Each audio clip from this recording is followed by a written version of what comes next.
नमस्कार, खबरां दे इस बुलेटिन च तुहाडा स्वागत है। मैं हाँ कुसुम सोनिया। सब तो पहला चोणवीआं खबरां। देश विच 18 साल तो उपर दे लोकां नूं कोविड दी मुफ्त एहतियाती डोज देण दी कौमी मुहिम होई शुरू।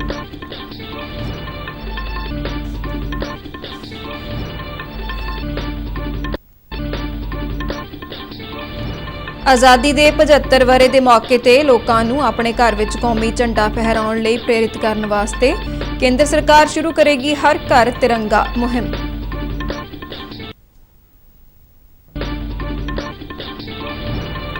पंजाब पुलिस ने एक सांझे ऑपरेशन दौरान महाराष्ट्र के नावा शेवा पोर्ट तो 73 किलो हैरोइन बरामद की।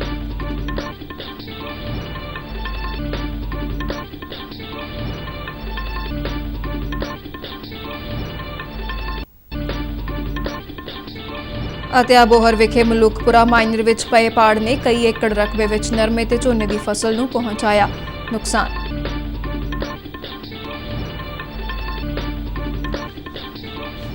हुण खबरां विस्तार नाल। 75 दिन का कोविड टीकाकरण अमृत महोत्सव अज तो शुरू हो गया है। इस दौरान सरकारी कोविड टीकाकरण केंद्रां ते सारे योग लोकां नूं मुफ्त एहतियाती टीके लगाए जाणगे। इस विशेष मुहिम का मंतव 18 साल तो वध उम्र के योग लोकां नूं कोविड टीके की एहतियाती खुराक देण दे काम विच तेजी लियाउणा है। केंद्रीय सेहत मंत्रालय ने कहा है कि इस विशेष कोविड टीकाकरण मुहिम का आयोजन आज़ादी का अमृत महोत्सव तहत किया जा रहा है।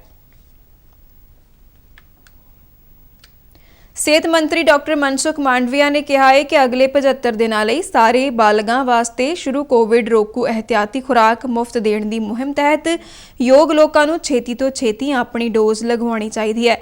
अपने एक ट्वीट सुनेहे विच उन्हां कहा कि प्रधानमंत्री नरेंद्र मोदी दी सरकार सेहतमंद ते सुरक्षित भारत बनाउण लई वचनबद्ध है। डॉक्टर मांडविया ने कहा कि एक खास टीकाकरण मुहिम आज़ादी का अमृत महोत्सव उत्सव का एक हिस्सा है। आज़ादी के अमृत महोत्सव के अवसर पर माननीय प्रधानमंत्री जी ने 15 जुलाई से 75 दिन तक प्रिकॉशन डोज देश के सभी 18 एवं नागरिक को फ्री किया है। इस उपलक्ष्य में आज हेल्थ मिनिस्ट्री के सभी एम्प्लॉयज़ को प्रिकॉशन डोज देने के लिए स्पेशल सेंटर चालू किया गया है। देश के सभी 18 एबव नागरिकों को मेरा आग्रह है कि आप भी प्रिकॉशन डोज लगाइए। केंद्र सरकार छेती ही राष्ट्रव्यापी हर घर तिरंगा मुहिम शुरू करेगी। इसका मंतव आज़ादी के 75 वरे के मौके ते लोकां नूं अपने घरां विच कौमी झंडा फहराउण लई प्रेरित करना है। ये पहल सभ्याचार मंत्रालय की अगवाई हेठ मनाए जा रहे आज़ादी का अमृत महोत्सव की लड़ी वजों की गई है। भारतीय कौमी झंडा समुचे देश लिए कौमी गौरव का प्रतीक है। कौमी झंडे नूं सन्मान देण लई हर घर तिरंगा प्रोग्राम की योजना उलीकी गई है। कौमी झंडे नूं सही तरीके नाल फहराउण लई कुछ गल्लां दा ध्यान रखना जरूरी है। झंडे नूं फहराउण दे समय इसका केसरी हिस्सा उपर होना चाहिए है। फहराया जाण वाला कौमी झंडा नुकसानिया जां मैला नहीं होना चाहिए। इस दे उपर जां आले दुआले कोई झंडा नहीं होना चाहिए अते इस जमीन नाल नहीं लगना चाहिए। कौमी झंडा इस तरह लगाया जाना चाहिए है कि इसनूं किस तरह का नुकसान ना पुजे। जेकर खुले विच कौमी झंडा फहराया जाता है तो जिथे तक संभव होवे इसनूं सूरज निकलण तो सूरज अस्त होण दे विचाले ही फहराया जावे। भारतीय जनता पार्टी के कौमी जनरल सकत्तर तरुण चुग ने कहा है कि अरविंद केजरीवाल पंजाब सरकार ते पूरी तरह हावी ने आते मुख्यमंत्री सिर्फ एक कठपुतली बन के रह गए ने। अज जारी एक बयान विच उन्होंने कहा कि आम लोगों में यही सुनेहा पुज रहा है कि सारे फैसले दिल्ली दरबार विच हो रहे हैं। तरुण चुग ने कहा कि सिद्धू मूसेवाला के कतल नूं तकरीबन 45 दिन हो गए ने पर कार्रवाई के नां ते सिर्फ दिखावा किया जा रहा है। उन्होंने कहा कि यह कतल अणगहली कारण होया है। कार्रवाई के नां ते सिर्फ आईवाश हो रहा और इस कतल का कोई अगर जिम्मेवार है तो उहदे विच सबनों ज्यादा अगर किसी का हथ दिसदा है तो अनगहली का हथ दिसदा है। किस तरह इश्तिहार ला ला के अपनी सुर्खियां बटोरन वास्ते तुसीं पंजाब के लॉ एंड ऑर्डर नूं अपनी मशहूरी की बली चढ़ाता। सुर्खियां तुहाडे हक च लग जान पंजाब का भावें बेड़ा गर्क हो जाए। इस सोच तो बाहर आना पेगा। ਪੰਜਾਬ ਦੇ ਡਾਇਰੈਕਟਰ ਜਨਰਲ ਪੁਲਿਸ ਗੌਰਵ ਯਾਦਵ ਨੇ ਕਿਹਾ ਹੈ ਕਿ ਪੁਲਿਸ ਨੇ ਮਹਾਰਾਸ਼ਟਰ ਪੁਲਿਸ ਨਾਲ ਅੱਜ ਕੀਤੇ ਇੱਕ ਸਾਂਝੇ ਆਪਰੇਸ਼ਨ ਦੌਰਾਨ 73 ਕਿਲੋ ਹੈਰੋਇਨ ਮਹਾਰਾਸ਼ਟਰ ਦੇ ਨਵਾਂ ਸ਼ੇਵਾ ਪੋਰਟ ਤੋਂ ਬਰਾਮਦ ਕੀਤੀ ਹੈ। ਉਨ੍ਹਾਂ ਇਸ ਨੂੰ ਪੁਲਿਸ ਦੀ ਇੱਕ ਵੱਡੀ ਕਾਮਯਾਬੀ ਦੱਸਿਆ। ਗੌਰਵ ਯਾਦਵ ਨੇ ਕਿਹਾ ਕਿ ਪਿਛਲੇ ਇੱਕ ਹਫ਼ਤੇ ਵਿੱਚ ਸਾਂਝੇ ਇੰਟਰਸਟੇਟ ਆਪਰੇਸ਼ਨਾਂ ਵਿੱਚ ਕੇਂਦਰੀ ਏਜੰਸੀਆਂ ਦੀ ਮਦਦ ਨਾਲ ਕੁੱਲ 148 ਕਿਲੋ ਹੈਰੋਇਨ ਫੜੀ ਗਈ ਹੈ। ड्रग्स के खिलाफ अपनी मुहिम जारी रखते हुए आज पंजाब पुलिस ने एक होर वड्डी सफलता प्राप्त की है। In a joint operation with Maharashtra police 73 kgs of heroin has been recovered in Nava Sheva port। यह ऑपरेशन पंजाब पुलिस की इन्फॉर्मेशन ते इथों स्टेट स्पेशल ऑपरेशन सेल की टीम महाराष्ट्र गई with the full cooperation of central agencies and Maharashtra police 73 kg heroin की recovery हुई है। Operation अगे continue कर रहा है। ਇਹਦੇ ਫਾਰਵਰਡ ਤੇ ਬੈਕਵਰਡ ਲਿੰਕੇजेस ਐਕਸਪਲੋਰ ਕੀਤੇ ਜਾ ਰਹੇ ਹਨ ਤੇ ਦ ਵਾਰ ਅਗੇਂਸਟ ਡਰੱਗਸ ਵੁੱਡ ਕੰਟੀਨਿਊ। ਆਜ਼ਾਦੀ ਕਾ ਅੰਮ੍ਰਿਤ ਮਹੋਤਸਵ ਨੂੰ ਸਮਰਪਿਤ ਆਜ਼ਾਦੀ ਕਾ ਸਫ਼ਰ ਤਹਿਤ ਅਸੀਂ ਭਾਰਤ ਦੀ ਆਜ਼ਾਦੀ ਵਿੱਚ ਯੋਗਦਾਨ ਪਾਉਣ ਵਾਲੇ ਵੱਖ-ਵੱਖ ਮੰਨੇ-ਪ੍ਰਮੰਨੇ ਅਤੇ ਗੁਮਨਾਮ ਆਜ਼ਾਦੀ ਸੰਗਰਾਮੀਆਂ ਦੇ ਜੀਵਨ ਦੇ ਪਹਿਲੂਆਂ ਤੋਂ ਤੁਹਾਨੂੰ ਜਾਣੂ ਕਰਵਾਉਂਦੇ ਹਾਂ। ਇਸ ਤੋਂ ਇਲਾਵਾ ਆਜ਼ਾਦੀ ਦੇ ਸੰਘਰਸ਼ ਨਾਲ ਜੁੜੀਆਂ ਹੋਰ ਗਤੀਵਿਧੀਆਂ ਬਾਰੇ ਵੀ ਦੱਸਦੇ ਹਾਂ। ਅੱਜ ਦੇ ਕੜੀ ਵਿੱਚ ਅਸੀਂ ਤੁਹਾਨੂੰ ਸੁਤੰਤਰਤਾ ਸੈਨਾਨੀਆਂ ਦੁਰਗਾ ਬਾਈ ਦੇਸ਼ਮੁਖ, ਸ਼ੰਕਰ ਖੁਦੇ, ਸਿੱਧੂ ਪਵਾਰ ਅਤੇ ਇੰਡੀਅਨ ਨੈਸ਼ਨਲ ਆਰਮੀ ਦੇ ਮੈਂਬਰ ਮੁਹੰਮਦ ਖਾਨ ਬਾਰੇ ਜਾਣਕਾਰੀ ਦੇ ਰਹੇ ਹਾਂ।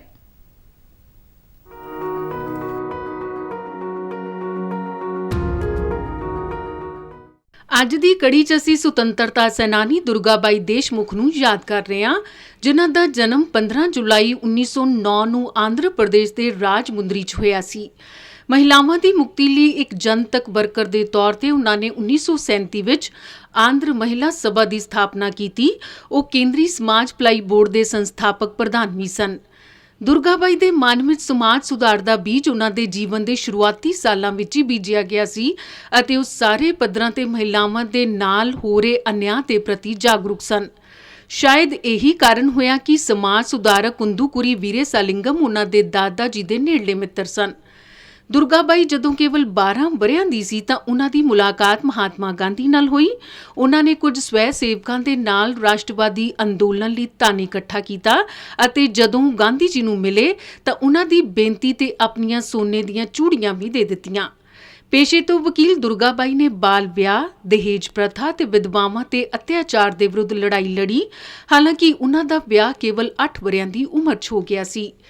ਦੁਰਗਾ ਬਾਈ ਇੱਕ ਪ੍ਰੇਰਕ ਜਨਤਕ ਬੁਲਾਰੀ ਸੀ ਅਤੇ ਨਮਕ ਸੱਤਿਆਗ੍ਰਹਿ ਦੌਰਾਨ ਉਹਨਾਂ ਨੂੰ ਜੇਲ੍ਹ ਵਿੱਚ ਸੁੱਟ ਦਿੱਤਾ ਗਿਆ।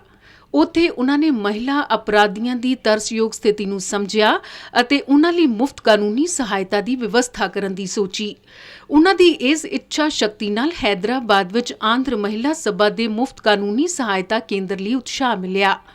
ਸੰਵਿਧਾਨ ਸਭਾ ਦੀ ਮੈਂਬਰ ਦੁਰਗਾ ਬਾਈ ਨੇ ਹਿੰਦੂ ਕੋਡ ਬਿੱਲ ਦਾ ਮਸੌਦਾ ਤਿਆਰ ਕਰਨ ਅਤੇ ਉਸ ਨੂੰ ਲਾਗੂ ਕਰਨ ਵਿੱਚ ਸਰਗਰਮ ਭੂਮਿਕਾ ਨਿਭਾਈ।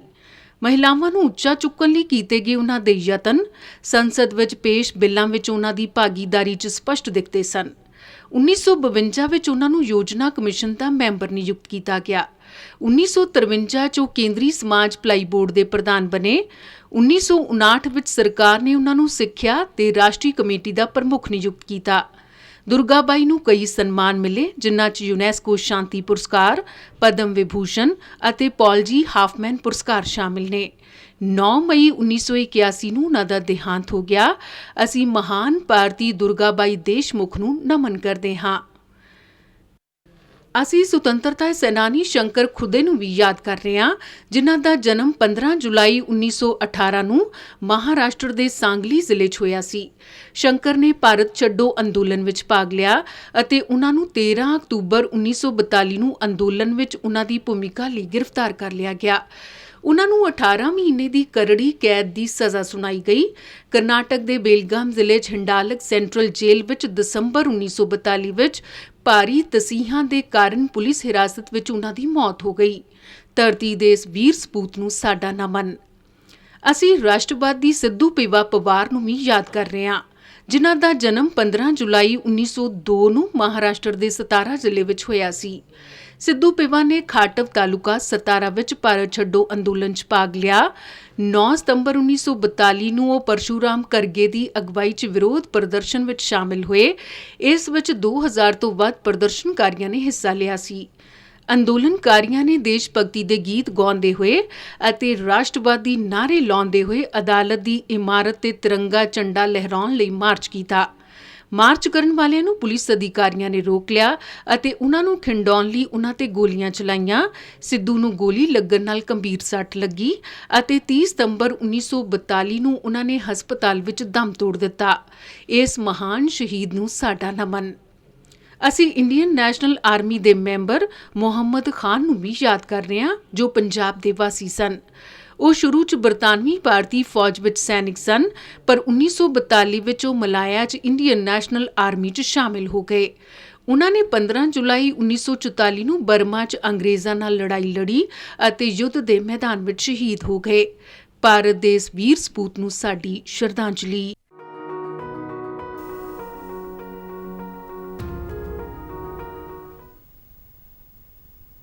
ਭਾਰਤ ਚੋਣ ਕਮਿਸ਼ਨ ECI ਨੇ ਇੱਕ ਨਵਾਂ ਫਾਰਮ 6B ਜਾਰੀ ਕੀਤਾ ਹੈ, ਜਿਹੜਾ 1 ਅਗਸਤ ਤੋਂ ਲਾਗੂ ਹੋਵੇਗਾ।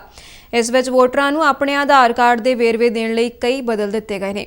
17 ਜੂਨ ਦੀ ਇੱਕ ਨੋਟੀਫਿਕੇਸ਼ਨ ਮੁਤਾਬਿਕ ਉਹ ਵਿਅਕਤੀ ਜਿਸ ਦਾ ਨਾਮ ਵੋਟਰ ਸੂਚੀ ਵਿੱਚ ਸ਼ਾਮਲ ਹੈ, ਉਹ 1 ਅਪ੍ਰੈਲ 2023 ਜਾਂ ਇਸ ਤੋਂ ਪਹਿਲਾਂ ਆਪਣਾ ਆਧਾਰ ਨੰਬਰ ਦੇ ਸਕਦਾ ਹੈ। ਪੰਜਾਬ ਦੇ ਮੁੱਖ ਚੋਣ ਅਧਿਕਾਰੀ ਡਾਕਟਰ S ਕਰੁਣਾ ਰਾਜੂ ਨੇ ਕਿਹਾ ਕਿ ਇਹ ਜਾਣਕਾਰੀ ਦਿੰਦਿਆਂ ਦੱਸਿਆ ਕਿ ਕਮਿਸ਼ਨ ਨੇ ਮੌਜੂਦਾ ਵੋਟਰਾਂ ਦੇ ਆਧਾਰ ਨੰਬਰ ਦੇ ਵੇਰਵੇ ਸਮਾਬੱਧ ਢੰਗ ਨਾਲ ਇਕੱਠਾ ਕਰਨ ਲਈ ਇਹ ਪ੍ਰੋਗਰਾਮ ਸ਼ੁਰੂ ਕਰਨ ਦਾ ਫੈਸਲਾ ਕੀਤਾ ਹੈ। ਉਨ੍ਹਾਂ ਕਿਹਾ ਕਿ ਇਸ ਦਾ ਮਕਸਦ ਵੋਟਰ ਸੂਚੀ ਵਿੱਚ ਦਰਜ ਇੰਦਰਾਜਾਂ ਦੀ ਪੁਸ਼ਟੀ ਕਰਨ ਦੇ ਨਾਲ-ਨਾਲ ਇੱਕੋ ਵਿਅਕਤੀ ਵੱਲੋਂ ਇੱਕ ਤੋਂ ਵੱਧ ਹਲਕੇ ਵਿੱਚ ਜਾਂ ਇੱਕੋ ਹਲਕੇ ਵਿੱਚ ਇੱਕ ਤੋਂ ਵੱਧ ਵਾਰ ਆਪਣਾ ਨਾਮ ਦੇਣ ਵਾਲੇ ਵੋਟਰਾਂ ਦੀ ਪਛਾਣ ਕਰਨਾ ਹੈ। ਉਨ੍ਹਾਂ ਕਿਹਾ ਕਿ ਵੋਟਰਾਂ ਵੱਲੋਂ ਆਧਾਰ ਨੰਬਰ ਦੇਣਾ ਸਵੈਇੱਛਿਤ ਹੈ ਅਤੇ ਜੇਕਰ ਵੋਟਰ ਕੋਲ ਆਧਾਰ ਨੰਬਰ ਨਹੀਂ ਹੈ ਤਾਂ ਉਹ ਫਾਰਮ 6B ਵਿੱਚ ਦਰਸਾਏ ਗਏ 11 ਬਦਲਵੇਂ ਦਸਤਾਵੇਜ਼ਾਂ ਵਿੱਚੋਂ ਕਿਸੇ ਵੀ ਦਸਤਾਵੇਜ਼ ਦੀ ਇੱਕ ਕਾਪੀ ਜਮ੍ਹਾਂ ਕਰਵਾ ਸਕਦਾ ਹੈ। ਉਨ੍ਹਾਂ ਦੱਸਿਆ ਕਿ ਵੇਰਵੇ ਇਕੱਠੇ ਕਰਨ ਲਈ ਸਾਰੇ ਅਸੈਂਬਲੀ ਹਲਕਿਆਂ ਵਿੱਚ ਬੂਥ ਪੱਧਰ ਤੇ ਵਿਸ਼ੇਸ਼ ਕੈਂਪ ਲਗਾਏ ਜਾਣਗੇ। ਅਜਿਹਾ ਪਹਿਲਾ ਕੈਂਪ 4 ਸਤੰਬਰ ਨੂੰ ਲਗਾਇਆ ਜਾਵੇਗਾ। ਫਾਜ਼ਿਲਕਾ ਜ਼ਿਲ੍ਹੇ ਦੇ ਅਬੋਹਰ ਵਿਖੇ ਬੀਤੇ 2 ਦਿਨਾਂ ਦੌਰਾਨ ਹੋਈ ਬਰਸਾਤ ਨਾਲ ਮਲੂਕਪੁਰਾ ਮਾਈਨਰ ਵਿੱਚ 70 ਫੁੱਟ ਦਾ ਪਾੜ ਪੈ ਗਿਆ ਹੈ। ਇਸ ਨਾਲ ਇਲਾਕੇ ਦੇ ਕਈ ਪਿੰਡਾਂ ਦੇ ਖੇਤਾਂ ਵਿੱਚ ਫਸਲਾਂ ਨੂੰ ਨੁਕਸਾਨ ਹੋਇਆ ਹੈ। ਫਾਜ਼ਿਲਕਾ ਤੋਂ ਸਾਡੇ ਨੁਮਾਇੰਦੇ ਸੁਨੀਲ ਨਾਗਪਾਲ ਅਨੁਸਾਰ ਇਸ ਪਾਣੀ ਨੇ ਕਈ ਏਕੜ ਰਕਬੇ ਵਿੱਚ ਨਰਮੇ ਤੇ ਝੋਨੇ ਦੀ ਫਸਲ ਨੂੰ ਨੁਕਸਾਨ ਪਹੁੰਚਾਇਆ ਹੈ। ਕਿਸਾਨਾਂ ਦਾ ਕਹਿਣਾ ਹੈ ਕਿ ਪਹਿਲਾਂ ਚਿੱਟੀ ਮੱਖੀ ਅਤੇ ਹੁਣ ਮੀਂਹ ਮਗਰੋਂ ਮਾਈਨਰ ਵਿੱਚ ਪਾੜ ਪੈਣ ਨਾਲ ਖੇਤਾਂ ਵਿੱਚ ਆਏ ਪਾਣੀ ਨੇ ਉਹਨਾਂ ਦੀਆਂ ਫਸਲਾਂ ਬਰਬਾਦ ਕਰ ਦਿੱਤੀਆਂ ਨੇ। ਇਹ ਹਰ ਗੇੜੇ ਨਹਿਰ ਟੁੱਟਦੀ ਹੁੰਦੀ ਹੈ ਜੀ, ਘੱਟੋ ਘੱਟ 4-5 ਮਹੀਨੇ ਬਾਅਦ ਟੁੱਟੀ ਜਾਂਦੀ ਹੈ ਜੀ। ਕਾਰਨ ਤਾਂ ਹੁਣ ਤਾਂ ਮੀਂਹ ਪੈ ਰਿਹਾ ਜੀ, ਕਾਰਨ ਦਾ ਹੁਣ ਕੀ ਪਤਾ ਲੱਗ ਸਕਦਾ ਹੈ, ਪਰ ਪਾਣੀ ਜ਼ਿਆਦਾ ਕਰਕੇ ਟੁੱਟ ਸਕਦੀ ਹੈ ਜੀ। ਪ੍ਰਬੰਧ ਨਹੀਂ ਹੈਗਾ ਜੀ ਕੋਈ। ਤੇ ਨਰਮੇ ਦੀ ਫਸਲ ਹੈਗੀ ਜਿਹੜੀ ਬਰਬਾਦ ਹੋ ਗਈ ਜੀ, ਝੋਨੇ ਦੀ ਹੈਗੀ ਉਹ ਵੀ ਬਰਬਾਦ ਹੋ ਗਈ। ਹੋਰ ਲੋਕਾਂ ਨੇ ਇੰਨੀ ਮਿਹਨਤ ਕਰਕੇ ਫਸਲ ਬੀਜੀ ਹੈ, ਸਾਰੀ ਖਰਾਬ ਹੋ ਗਈ ਜੀ। ਬਹੁਤ ਨੁਕਸਾਨ ਹੋ ਗਿਆ, ਉਧਰੋਂ ਲੱਖ ਝੋਨਾ ਵੀ ਖਰਾਬ ਹੋਇਆ ਜੀ ਸਾਡਾ। ਜੀ ਸਰਕਾਰ ਅੱਗੇ ਹੀ ਕਰਦੇ ਆ ਜੀ ਮੰਗ, ਇਹਨਾਂ ਨੂੰ ਕੁਝ ਮੁਆਵਜ਼ਾ ਦਿੱਤਾ ਜਾਵੇ। ਕਿਤੇ ਜਿਹੜੀ ਬਾਰਿਸ਼ ਹੋਈ ਹੈ ਉਹਦੇ ਕਰਕੇ ਪਿੱਛੇ ਲੋਕੀ ਜ਼ਮੀਂਦਾਰ ਆਪਦੇ ਮੋਗੇ ਕੱਸਿਆਂ ਦੇ ਹੈੱਡ ਬੰਦ ਕਰ ਲੈਂਦੇ ਆ, ਉਹਦੇ ਕਰਕੇ ਪਾਣੀ ਦਾ ਪੱਧਰ ਇੱਥੇ ਵੱਧ ਗਿਆ। ਕੁਛ ਇੱਕ ਰੀਜ਼ਨ ਇਹ ਵੀ ਹੈ ਕਿ ਥੱਲੇ ਆਪਣੇ ਇੱਥੇ ਪੁਲ ਦਾ ਨਿਰਮਾਣ ਹੋ ਰਿਹਾ ਹੈ ਹਨੂੰਮਾਨਗੜ੍ਹ ਰੋਡ ਤੇ ਉਹਦੇ ਵਿੱਚ ਪਾਈਪਾਂ ਲੱਗੀਆਂ। ਵੈਸੇ ਤਾਂ ਪਾਈਪਾਂ ਸਾਫ਼ ਸੀਗੀਆਂ, ਲੇਕਿਨ ਫਿਰ ਵੀ ਨੈਚੁਰਲ ਫਲੋ ਦੇ ਵਿੱਚ ਇੱਕ ਡਾਫ ਲੱਗਦੀ ਹੈ। ਹੈੱਡ ਤੋਂ ਆਪਾਂ ਪਾਣੀ ਬੰਦ ਕਰਾ ਲਿਆ, ਜਮ੍ਹਾਂ ਬੰਦ ਕਰਵਾ ਲਈ ਗਈ ਹੈ ਨਹਿਰ। ਨਹਿਰੀ ਵਿਭਾਗ ਦੇ ਅਧਿਕਾਰੀਆਂ ਦਾ ਕਹਿਣਾ ਹੈ ਕਿ ਨਹਿਰ ਵਿੱਚ ਪਾਣੀ ਦੀ ਸਪਲਾਈ ਬੰਦ ਕਰਵਾ ਦਿੱਤੀ ਗਈ ਹੈ ਤੇ ਛੇਤੀ ਹੀ ਨਹਿਰ ਦੇ ਇਸ ਪਾੜ ਨੂੰ ਭਰ ਦਿੱਤਾ ਜਾਵੇਗਾ। ਕੇਂਦਰ ਸਰਕਾਰ ਨੇ ਤਿੰਨੋਂ ਫੌਜਾਂ ਵਿੱਚ ਅਗਨੀਪਥ ਯੋਜਨਾ ਤਹਿਤ ਅਗਨੀਵੀਰਾਂ ਦੀ ਭਰਤੀ ਦਾ ਐਲਾਨ ਕੀਤਾ ਹੈ। ਇਸ ਭਰਤੀ ਨੂੰ ਲੈ ਕੇ ਨੌਜਵਾਨਾਂ ਵਿੱਚ ਉਤਸ਼ਾਹ ਹੈ।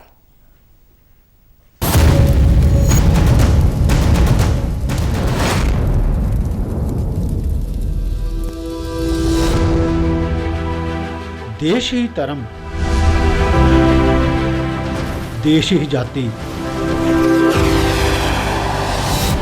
ਦੇਸ਼ ਹੀ ਤੁਹਾਡੀ ਪਛਾਣ। ਚਲੋ ਅਗਨੀਵੀਰ, ਤੂੰ ਆਪਣੇ ਰਾਹ ਤੇ ਲੈ ਦੇਸ਼ ਦੀ ਸੁਰੱਖਿਆ ਦੀ ਕਮਾਨ।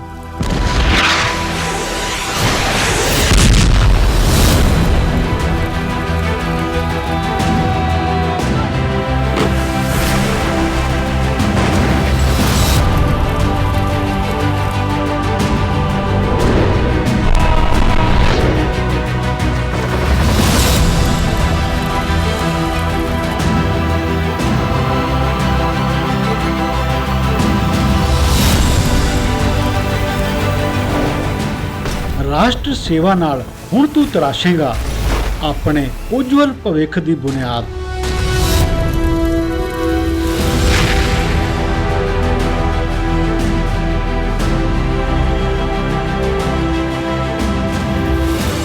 ਨਵੇਂ ਹੁਨਰ ਨੂੰ ਕਰ ਹਾਸਲ ਮਿਲੇਗੀ ਦੇਸ਼ ਨੂੰ ਇੱਕ ਮਜ਼ਬੂਤ ਆਤਮ ਨਿਰਭਰ ਭਾਰਤੀ ਦੀ ਸੌਗਾਤ।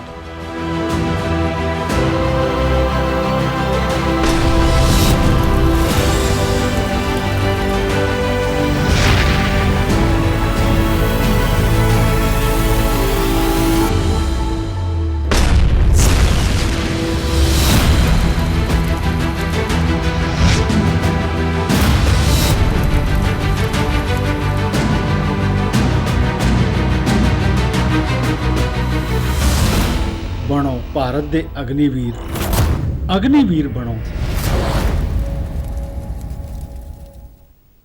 ਪ੍ਰਧਾਨ ਮੰਤਰੀ ਨਰਿੰਦਰ ਮੋਦੀ ਨੇ ਐਤਵਾਰ 31 ਜੁਲਾਈ ਨੂੰ ਆਕਾਸ਼ਵਾਣੀ ਤੇ ਪ੍ਰਸਾਰਿਤ ਹੋਣ ਵਾਲੇ ਮਨ ਕੀ ਬਾਤ ਪ੍ਰੋਗਰਾਮ ਲਈ ਸੁਝਾਅ ਮੰਗੇ ਨੇ। ਰੇਡੀਓ ਤੇ ਮਹੀਨਾਵਾਰੀ ਪ੍ਰੋਗਰਾਮ ਮਨ ਕੀ ਬਾਤ ਦੀ ਇਹ 91ਵੀਂ ਕੜੀ ਹੋਵੇਗੀ। ਆਪਣੇ ਇੱਕ ਟਵੀਟ ਸੁਨੇਹੇ ਵਿੱਚ ਪ੍ਰਧਾਨ ਮੰਤਰੀ ਮੋਦੀ ਨੇ ਕਿਹਾ ਕਿ ਉਹ ਨਮੋ ਐਪ ਅਤੇ MyGov ਤੇ ਲੋਕਾਂ ਦੇ ਸੁਝਾਵਾਂ ਦਾ ਇੰਤਜ਼ਾਰ ਕਰ ਰਹੇ ਨੇ।